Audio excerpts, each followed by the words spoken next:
चलिए कुछ वर्ड्स की मीनिंग समझ लेते हैं हम लोग, which is very common in our life, in our daily life. So it is the lesson of daily use English.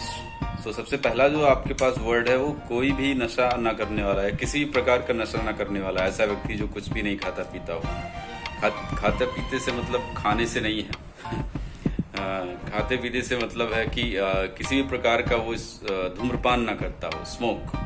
तो ऐसे व्यक्ति को बोलते हैं हम टी टोटलर. आपके स्क्रीन पर लिख कर आ रहा है. Please if you want to note it down into your notebook then please note it down. Pause the video and note it down.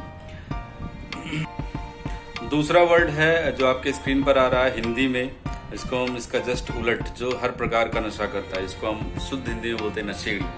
नशेड़ी को हम इंग्लिश में बोलते हैं बूजर. BOOZER, बूजर. एक बार फिर से ध्यान से सुने, बूजर. नेक्स्ट वर्ड है छुपा रुस्तम. छुपा रुस्तम का मतलब ऐसा कोई व्यक्ति जिसके पास क्वालिटीज हो पर वो किसी को बताता ना हो. ठीक है, हैविंग हिडन क्वालिटीज. तो ऐसे इंसान को इंग्लिश में बोलते हैं अ डार्क हॉर्स. आपके स्क्रीन पर लिख कर आ रहा है, इसको नोट कर लें. अगला वर्ड है पेटू. हिंदी में हम बोलते हैं पेटू, और ऐसे इंसान को इंग्लिश में बोलते हैं glutton. GLUTTON, glutton. Please note it down. अगला वर्ड है भुलक्कड़. भुलक्कड़ को हम बोलते हैं फॉरगेटफुल. नेक्स्ट वर्ड है जिद्दी. जिद्दी को इंग्लिश में बोलते हैं स्टबन. जैसे एक सेंटेंस में बताता चलो, यहाँ पर मैंने कहा वो इतना जिद्दी है जैसे कि खच्चर. ठीक है, तो ऐसे सेंटेंस को बोलते हैं कि he is as stubborn as mule.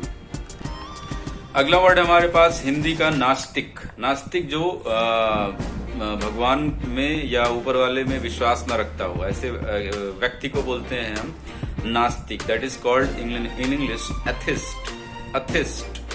जैसे मैंने कहा वो बिल्कुल भगवान को ना मानने वाला है, तो ही इज एन एथिस्ट. ठीक है, और इसका जस्ट उलट जो पूर्ण विश्वास रखता हो भगवान में, तो ऐसे व्यक्ति को हम बोलते हैं थिस्ट. He is a थिस्ट. ठीक है. नेक्स्ट वर्ड है हमारे पास लाड प्यार में बिगड़ा हुआ इंसान या बच्चा कह सकते हैं. तो कई सारे हैं, पर जो सबसे कॉमन है उसको हम बोलते हैं, ऐसे व्यक्ति को या ऐसे बच्चे को बोलते हैं pampered. He is a pampered child. मैंने कहा वो बहुत ही लाड प्यार में बिगड़ा हुआ बच्चा है, तो he is a pampered child. अगला वर्ड है आश्चर्यचकित. इंग्लिश में इसको कई आसान मीनिंग है इसकी शॉक्ड. वैसे तो शॉक्ड है, पर एक और मीनिंग है जो वो भी बहुत कॉमन है, फ्लैबोगस्टेड. आपकी स्क्रीन पर होगा नीचे, प्लीज इसको नोट डाउन करें और ध्यान से सुनिए. फ्लैबोगस्टेड. नेक्स्ट वर्ड है बुरी तरह थका हुआ. तो ऐसे इंसान को बोलते हैं एग्जॉस्टेड. ठीक है, एक तो टायर्ड होता है, टायर्ड के बाद बहुत अत्यधिक थके हुए, एग्जॉस्टेड कहते हैं ऐसे वर्ड. मतलब ये वर्ड यूज किया जाता है बुरी तरह थके हुए लोगों के लिए. नेक्स्ट वर्ड है आपकी स्क्रीन पर हिंदी में, इसको बोलते हैं सनकी. और सनकी को इंग्लिश में हम बोलते हैं सिनिक. नेक्स्ट वर्ड है आपकी स्क्रीन पर जिसको हम बोलते हैं घुमक्कड़. घुमक्कड़ को हम बोलते हैं इंग्लिश में फुटलूज. नेक्स्ट वर्ड है दिन भर बैठकर टीवी देखने वाला. एक ऐसा व्यक्ति जो केवल घर में बैठकर दिन भर टीवी देखता है, ऐसे व्यक्ति को हम बोलते हैं काउच पोटैटो. जैसे मैंने कहा वो दिन भर बैठकर टीवी देखने वालों में से, तो he is a couch potato.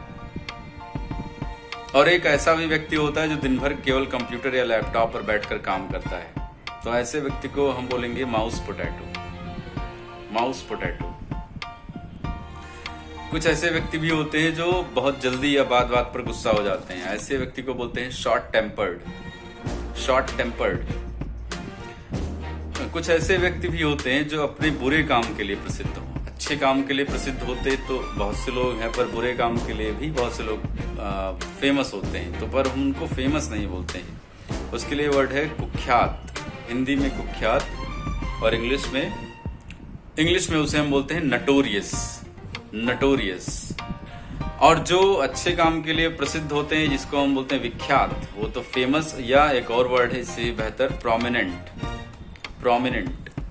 तो मुझे लगता है कि ये आपने बहुत सारी चीज़ें सीखी इस नए मतलब इस वीडियो सेशन में आपने कुछ बहुत सारे नए वर्ड सीखे हैं. Try to use them into your sentences in the daily use, so your English would be improved a lot.